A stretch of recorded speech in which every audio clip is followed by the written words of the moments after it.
Вам мобилизованного с позывным «Руха» будущих снайперов долго отбирали. Среди 30-35 человек выбрали самых подходящих для боевых действий. Теперь они регулярно занимаются под присмотром инструктора.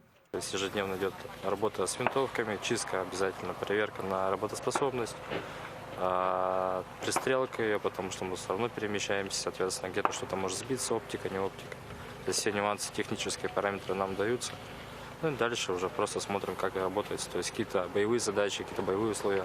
Руха добавил, что военным объясняют все максимально точно, быстро и понятно. Инструктор снайперов с позывным «Белый» отметил, что для снайперов важна хорошая физическая подготовка. По его словам, быстрее всего учатся охотники или биатлонисты.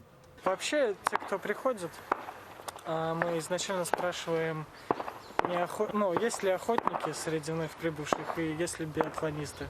То есть те, кто уже в руках оружие держал и опыт какой-то имеется, с ними работать проще. Снайпер с позывным «Гений» добавил, что военные с боевым опытом охотно делятся своими знаниями.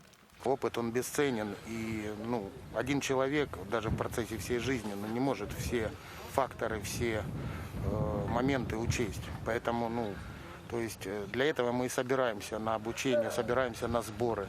Мужчина отметил, что в бою приходится работать на разных дистанциях, в том числе на очень коротких, когда противник находится очень близко. Помимо этого, снайперы должны уметь быстро менять позиции. Все боевые условия отрабатываются на тренировках.